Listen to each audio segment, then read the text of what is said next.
Hi, I'm Tricia, Research Manager at Immerse. I'm Christina, Curriculum and Assessment Manager at Immerse. Welcome to Connecting the Dots, Converse on the Verse. This show is all about diving into the pedagogy and efficacy behind Immerse, the first virtual reality language learning platform designed specifically for live language teaching and learning.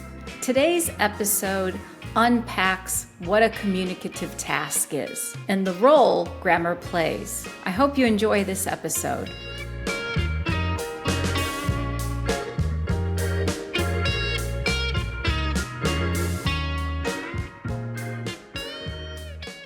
Hello and welcome to episode 4. It's hard to believe it's already episode 4, right? Connecting the dots, Converse on the Verse, here with Tricia, my partner, and myself, Christina. So welcome back, or welcome to those of you who might just be joining us for the first time. So today, I think we're digging into our lessons a little bit more. We're going to focus really on the communicative tasks that our lessons are built around. I think Tricia has some burning questions she's going to be asking me. I do. So I'm ready when you are, Tricia.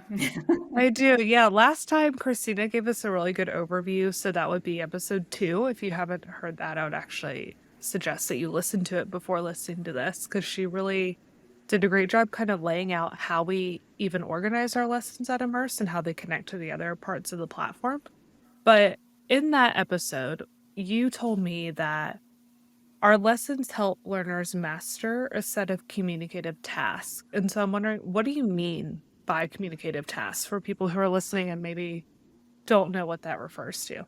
Right. So when we think about language, language is about communication, right?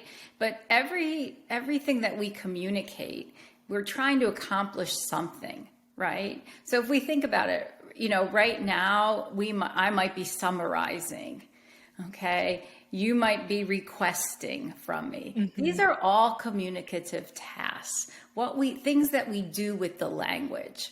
And, we can really categorize communicative tasks under certain functions, right? Are we trying to manage communication?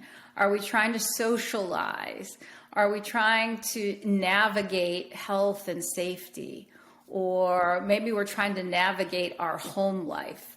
Okay. So all of these are like umbrellas, right? And under this umbrella then fall these skills, and they're kind of like sub functions, these skills of what we need to be able to do with the language, right?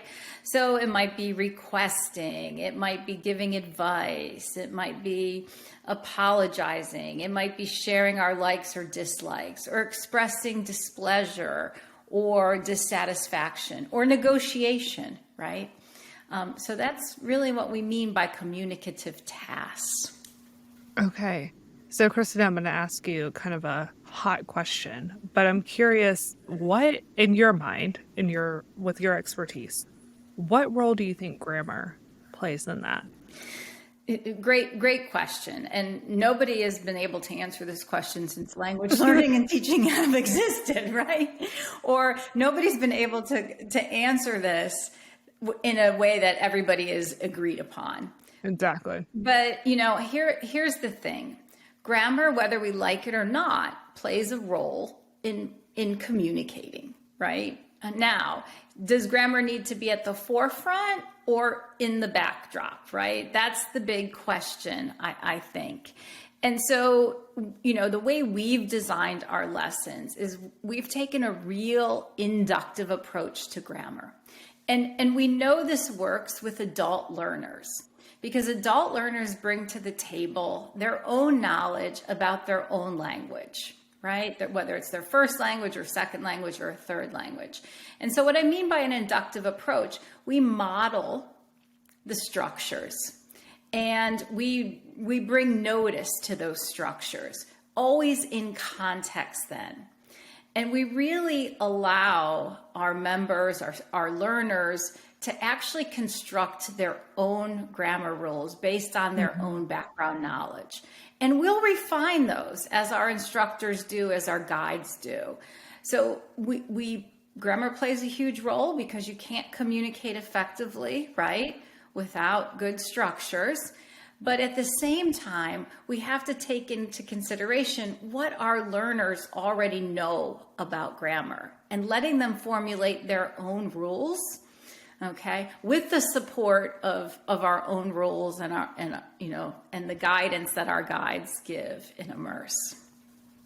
Yeah, and I will say one of the things that I love about our approach to grammar that I've noticed whenever our guides are leading lessons or even just in the way that you design lessons is we focus on it to the extent that it's necessary to Right. help communication, right? Like guys don't go and they nitpick every tiny little error that doesn't actually impact how successfully someone can communicate.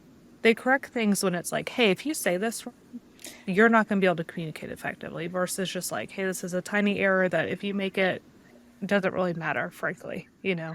Yeah, Um, and we call that out in a lot of our professional development experiences for our guides. For we really get them to focus on global errors, those right. kind of things that interfere with communication, right?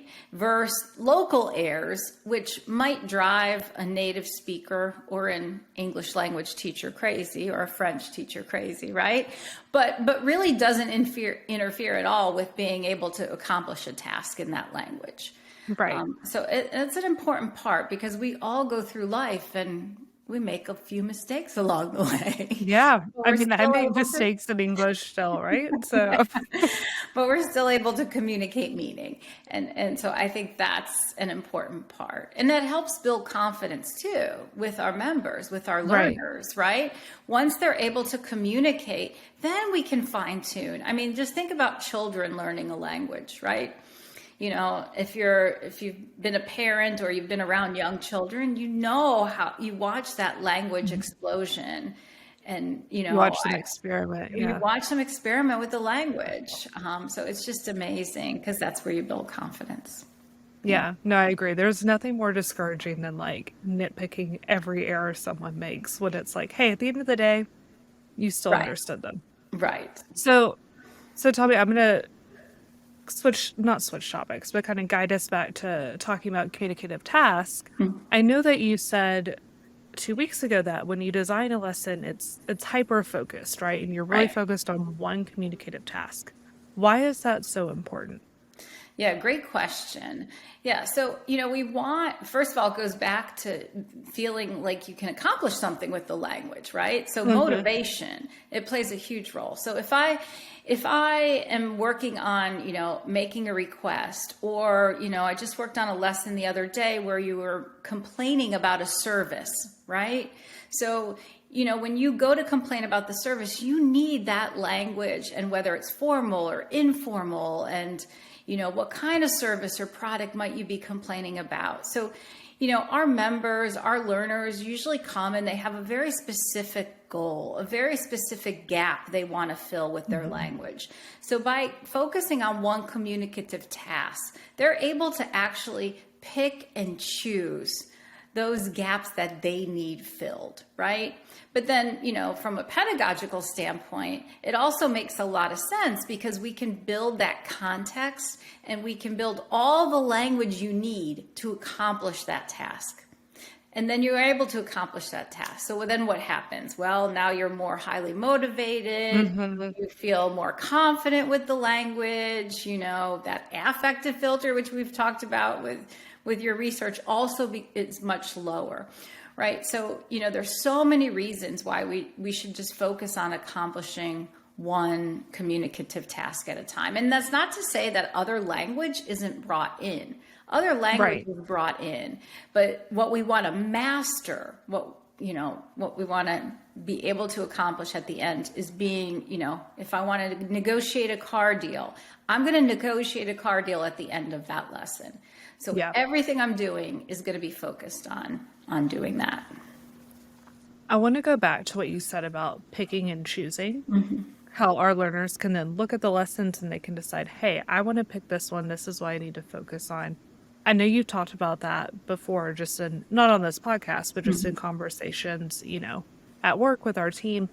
Why why is it so important for adult learners to be able to like actually pick and choose and take control of kind of their learning journey, as we call it at Immerse? Yeah, great question. So, adults, if adult is going to sign up for a language class or sign up for any class, there's a goal that they have, right? Now, for our platform, it might be they want to travel. Maybe I want to go to France, right? So I'm going to take some French classes. Or maybe I just want to be able to, acclimate better to my environment if I'm an international student in the US, right?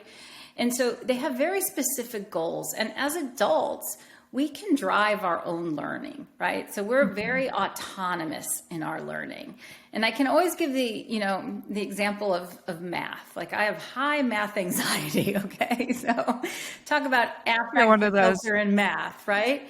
Now, if I got to, so if I'm taking a class at university, I'm going to pick and choose, right? I'm going to probably take a statistics class over a calculus class because I know that's going to help fill a gap for me, but it's also going to be appealing to me, right? Right. And so I'm able to take those things that I have interest in, and I'm going to be able to take those things where I'm going to be able to take that information and apply it in an environment that's meaningful for me, whether it be traveling to France or, going to a college party on a college campus and talking to my peers, right? So being able to pick and choose, again, we have to take in who are our learners. They're autonomous learners, but they also have their own distinct goals and needs and where their strengths and struggles might lie, right? And so being able to do that,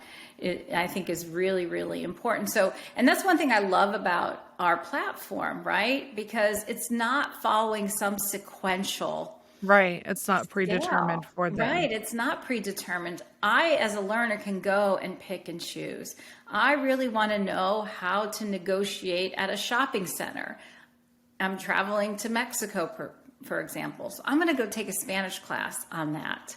And that becomes really very meaningful for adult learners. Yeah, I've always loved, I mean, even, before we brought you on and before we had our curriculum really, I don't want to say set in stone because I know you're still working on it, but really developed, that's always kind of been one of our goals as a company is like, we're not going to tell you what, I mean, obviously there's things that we know every learner needs to know, right? They're the basics.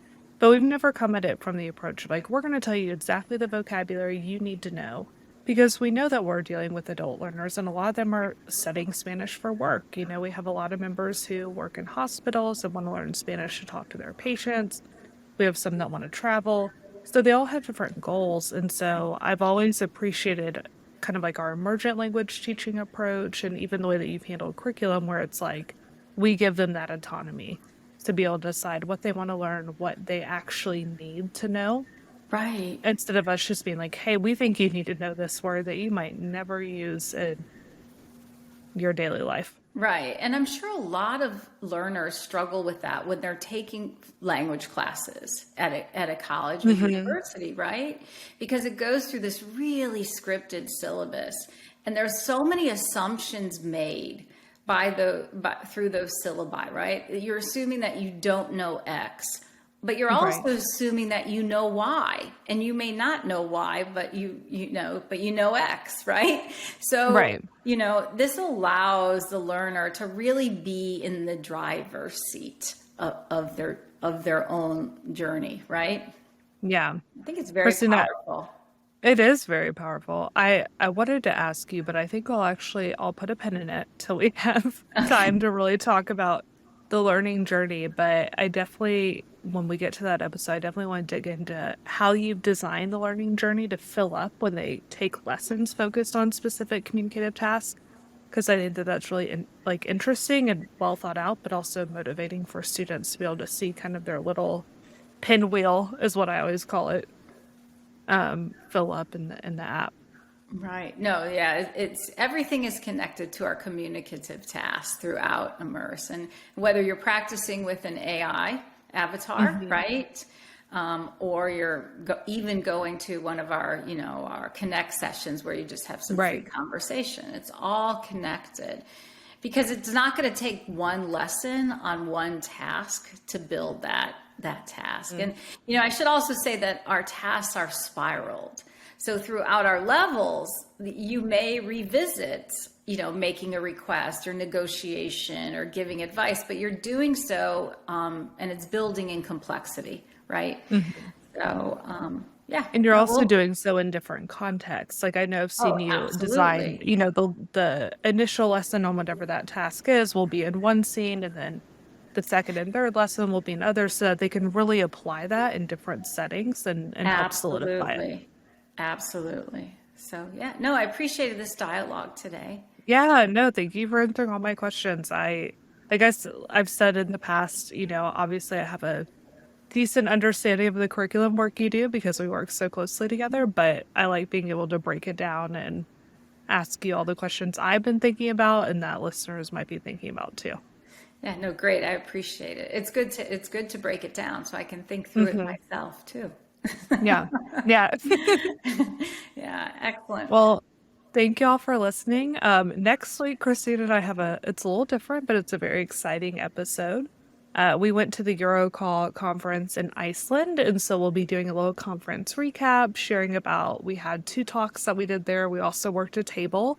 So we'll just be sharing a little bit about that, how it went, any insights from the conference, and then we'll be back to our more like regular flip-flop back and forth between research and curriculum. Yeah, really excited to unpack that. Excellent. See y'all next week.